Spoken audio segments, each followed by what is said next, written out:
Hello and welcome to A Better Morning. I'm Heather Klein. We debate the trending topics in sports from a sports betting point of view. Let's welcome today's panel. Award-winning host, the fantasy exec, Corey Parson.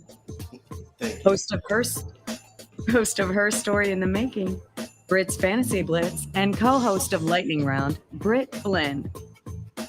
And Fantasy Alarm lead NFL analyst and host of Fantasy Fiasco, Andrew Cooper. Welcome, everyone. Morning, Heather. Morning, Heather. Welcome. You can add to the intro after you say award-winning host. You can also put expert handicapper of NFL games. Had something similar to that before. I am the MLB All-Star Game professional handicapper. But for those that don't know, before the show, Corey Parson and Britt Flynn may have put an autographed dollar on who can do a better job of handicapping games this season.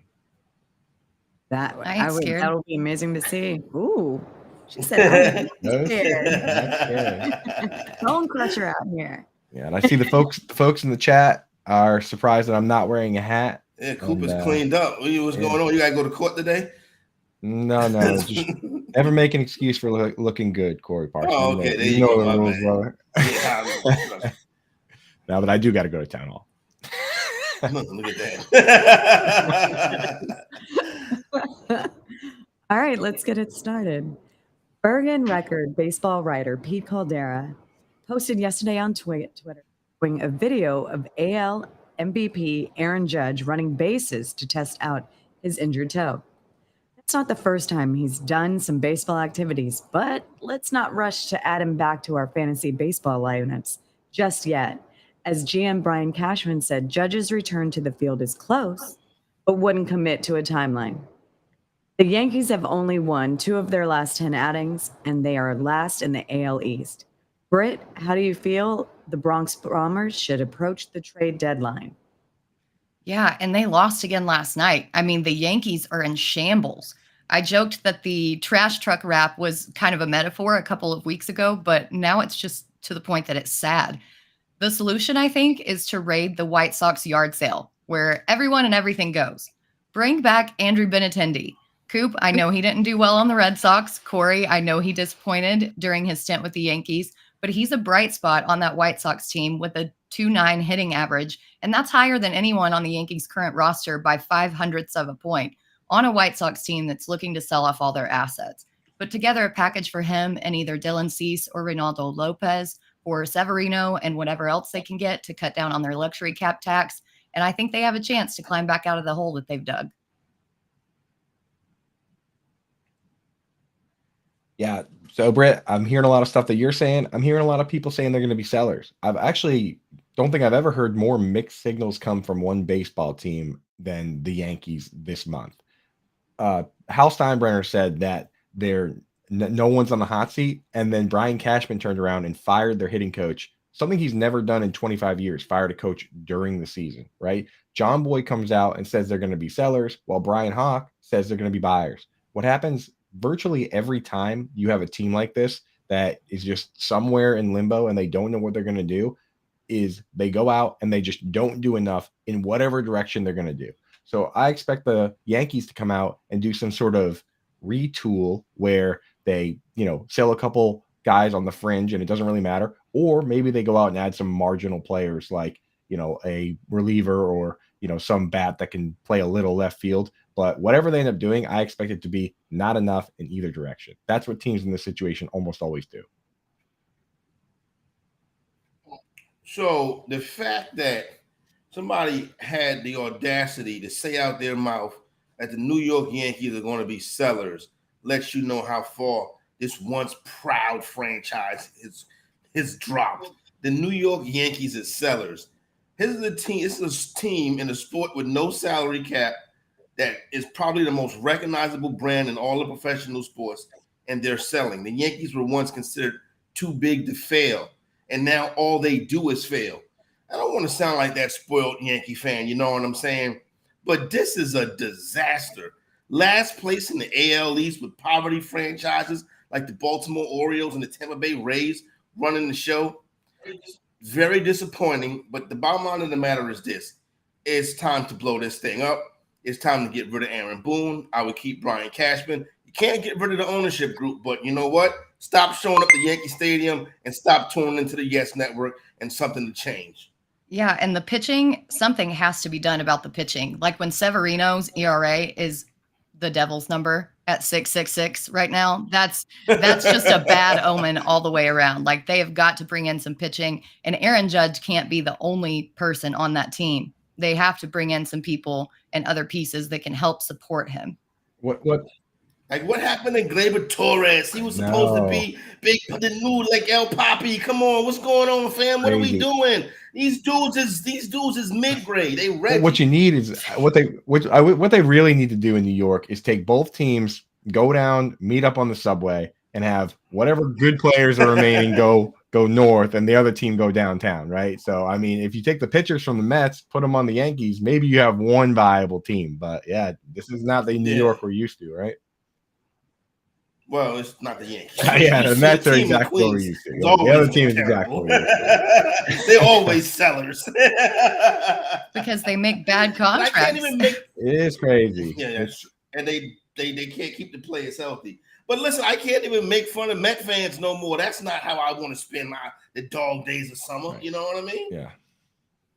And I also love how the timeline for Judge's return is close, but yet we still don't have a timeline. That's like the biggest punt and hedge that you can ever put out there. That is the epitome of coach speak. Sometime this summer. You know, it's like this. I know Aaron Judge is a big dude, but how many years you want him to carry the team for? You know what I'm saying? At some point, my goodness, get him some help. You're the New York Yankees.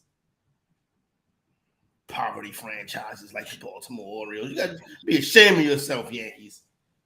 I could listen to Corey go off about the Yankees all day. It is soothing. It is as a Red Sox fan, it is soothing to hear Yankees. Never told the old Yankee Stadium down. The stadium, the vibe has been off ever since. That's it.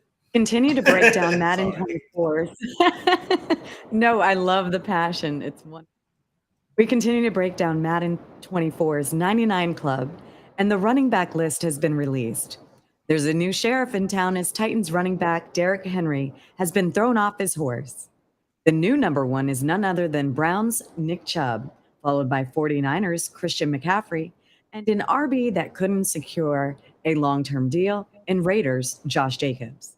Do you feel EA Sports got the top 10 list correct, or is there someone they missed the mark on? Oop, you're up. Yeah, I mean, these lists, they continue to show the disconnect on so many levels that Madden has with real life football, right? And maybe that's part of the disconnect that we have as fans when we're looking at these contracts. I mean, you look at what the NFL values now, and it's the pass game. So guys like Christian McCaffrey and Austin Eckler should probably be 1 and 2 on this list. And when you look through at some of the rankings with older players, as always, as we talked about with the wide receivers, always with the quarterbacks, they finally give the older guys the props when it's too late. Like Derrick Henry at this stage of the game should not be one of the, I mean, he's a good rusher, but he has nothing in the pass game. He shouldn't be way up at the top. And the number one proof of the disconnect is Cordarrelle Patterson being on this list somehow at 10, while Bijan Robinson is not in it at all. Are you suggesting that a kid playing Madden should swap out Bijan Robinson and put Cordarrelle Patterson in? And don't even get me started on Ramondre Stevenson not being on the list. Yeah, I told you this. They do this stuff to make us talk about it. You know what I'm saying? And that's exactly what you see with Cordarrelle Patterson on the list with ADP of 228. Even though I do like Cordarrelle Patterson, he's a playmaker. He can get in the end zone. He finds a way to score. Good best ball guy. But yeah. So, but what I am proud to see, I am happy about this. I'm glad to see my man Nick. I'm so happy at the clock paused for me. You know what I'm saying? But I know how to do my time in my head. Peep game. I'm happy that Nick Chubb is getting his flowers. People really don't understand how good of a running back Nick Chubb really is. I mean, the way this guy is averaging 5 yards a carry this deep into his career. Oh, yeah, well, he doesn't catch passes. I get that, but that guy's a pure running back, and he's dominant. Listen, people don't play college football for 4 years like they used to. But Nick Chubb had a torn ACL, shared the backfield with Sony Michel and Todd Gurley, and still was almost a threat to Herschel Walker's amazing numbers. And Nick Chubb got his flowers, so I'm happy about that. Yeah, someone should just clip me saying that Nick Chubb is the best pure runner in the league at this point, so I don't have to keep repeating myself, because it feels like that's what I've been doing for the past couple of weeks.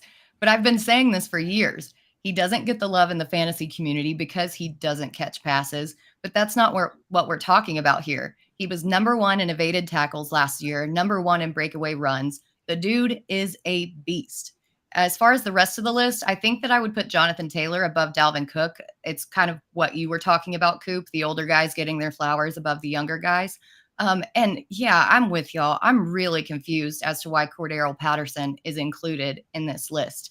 Like, he was talked about as being a potential cap casualty after the drafting of Bijan, and then we're including him in this list just for why? It makes zero sense. I don't know when the timer froze, so I'm just going to yield my time to, I'll tell you what. I see in the chat, Tommy saying the Raiders never get their respect. He's saying the Raiders never get their respect. Yet Josh Jacobs on this list is a 95 overall. He's 3rd on this list, right? What did Josh Jacobs do that Ramondre Stevenson didn't do last year? Why is Ramondre Stevenson an 80? Like, I know that if you're a parent out there, making your kid play as the Patriots in Madden is basically, the same as grounding them for the weekend or taking away the Xbox in general. But I mean, why can't Ramondre? How is he 15 points better than what Ramondre Stevenson showed us last year? It's a joke at times. What Dustin points out in the chat is true, is that it's either an average of the last 2 years, or I don't know what the formula is, but why can't they sit down and be like, oh, Bijan Robinson, this guy's a generational talent. We can make him higher than whatever they probably have him at like a 70. I'm going to pull it up right now. I think Bijan, I agree. I think Bijan should have been in the list too if you really wanted to make it, a little bit more realistic going into the season. But Josh Jacobs led the NFL in rushing last year. You know what I'm saying? He had a good year last year. He caught the ball, he ran the ball, and he stayed healthy. Josh Jacobs, if Tua would have played certain games through the season, I had a Josh Jacobs Tua team that could have went on a pretty deep run. But if if was a spliff. Yeah. If you guys want to know, Corey with all the references today. If you guys want to know what Madden is, if you guys want to know what EA is actually doing and what Madden is actually doing, which is even more sinister than what Corey suggests, is trying to get us to talk about it. They're trying to proliferate their child casino that they run with the Madden Ultimate Team, which basically the way it works is kids buy packs of cards from them and get random players. And during the season, if someone has a big game, they come out with a new card for that player that has better stats. So they start the season with Bijan Robinson as an 81. And then after he has one good game, they come out with a card that makes him an 84. And then every week they come out with a new card. And, kids are back when I was a kid, even if games are $60, at least you got the whole game. Now, if you want to get your favorite player at his highest level, you're spending $1,000. Which, hey, you know what? I'll buy EA stock, but that seems pretty evil to me. I'm glad my son's grown now. You know what I'm saying? I ain't got to buy them games no more. It's a rip off, it's a scam. You know what I'm saying? It's crazy, dude. Scam. It's like, yeah, with the downloaded content and all this stuff. It's crazy for me to say, like, back in my day, but like back in my day when you bought a game, you own the game. Yep. I think also it's funny that Corey says he's glad that his kid is grown, because there are grown men paying thousands of dollars to get the best version of this game. So I ain't gotta buy it no more. That's there you go.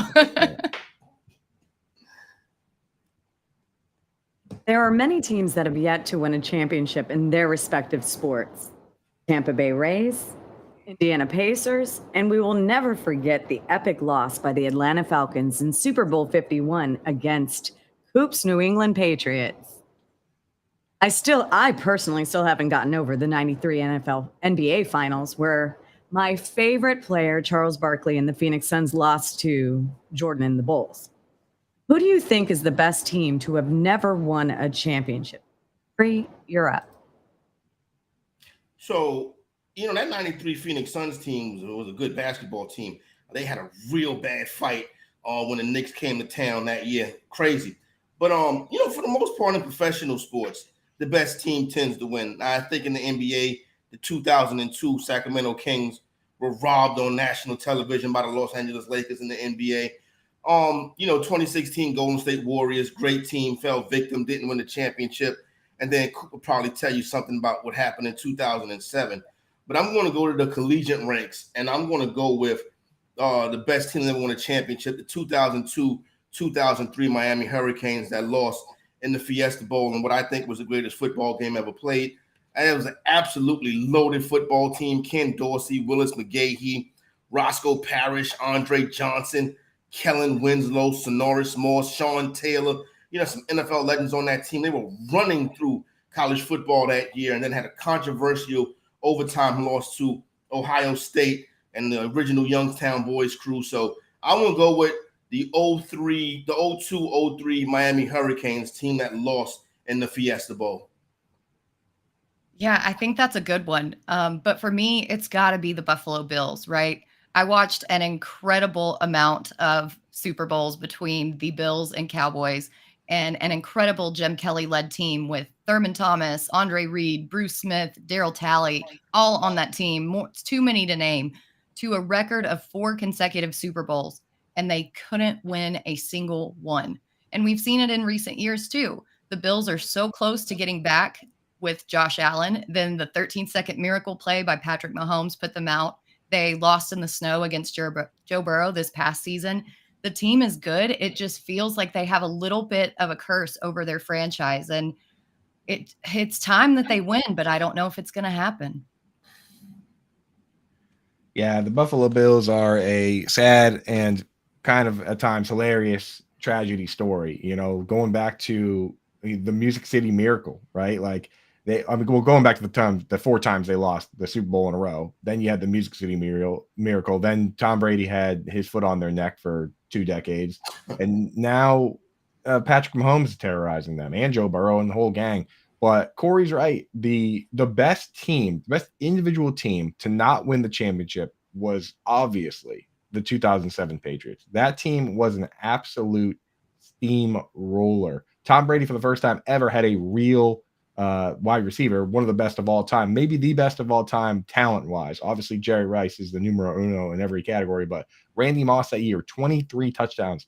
Tom Brady, 50 touchdowns. They crushed everybody, and it wasn't until they had some random helmet catch when there was a ton of holding that they actually lost that game. If you play that game 100 times, they probably win 99 times, and I'm convinced that it could potentially even be a conspiracy, because if they won that year and went 19-0, there's nothing else to play for. What does the next team play for? Because even if you go 19-0 the next season, did you throw 50 touchdown passes? Did Randy Moss catch 23?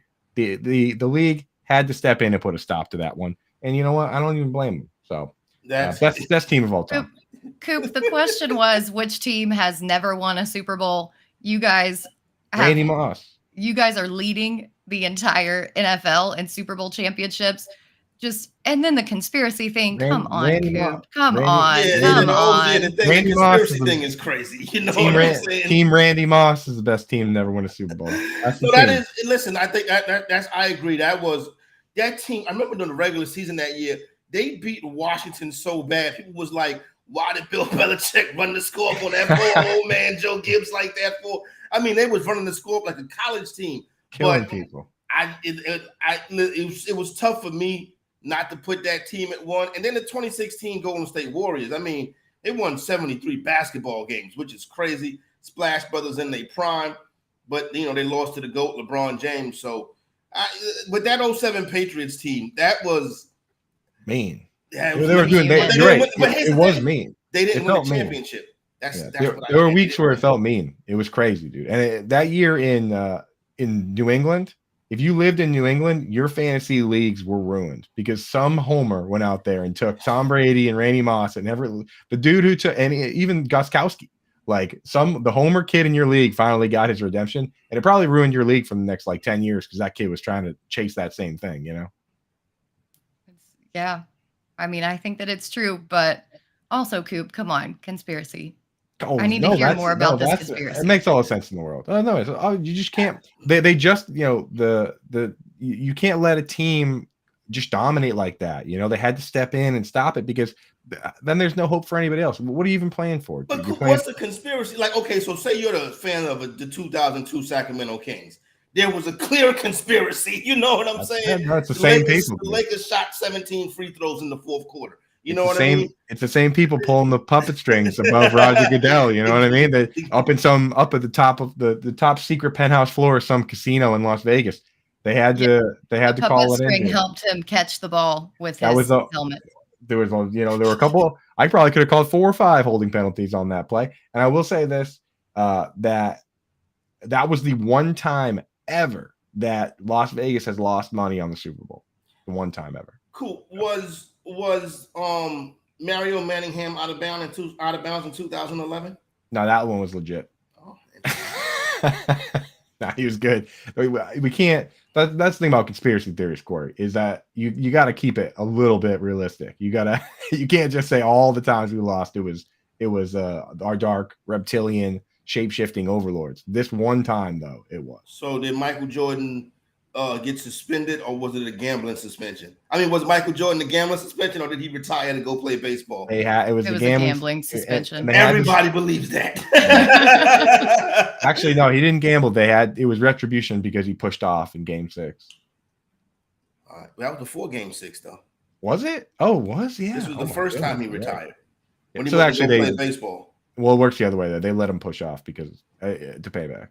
We could have a whole show on sports conspiracies. I love it. He had to leave, dude. Everyone knows that he had to leave for a year to go to defeat the Monstars and save the Looney Tunes. You guys saw that. Oh, that's what it was. You guys saw that documentary, right? Yeah. Yeah, it wasn't a documentary.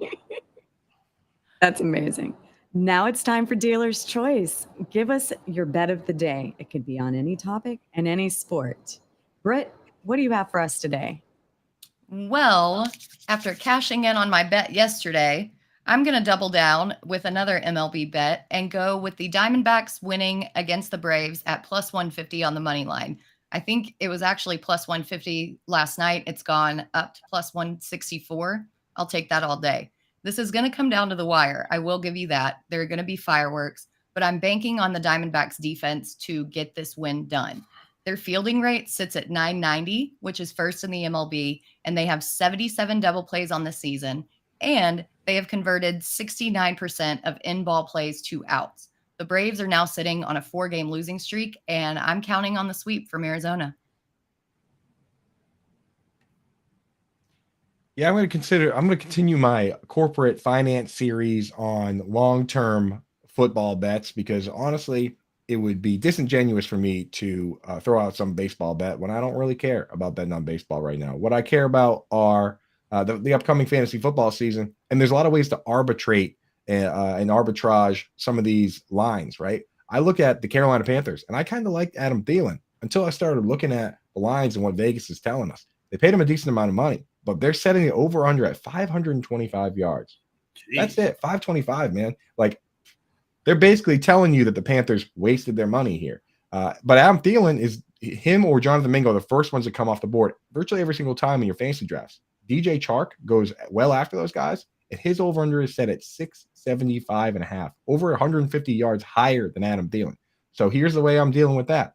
I'm going to bet the over on Adam Thielen, and now I've pivoted to kind of waiting and drafting DJ Chark in my fantasy leagues because Vegas usually has a pretty good idea of what they're doing. And when it's that far off, it shouldn't be that far off in ADP.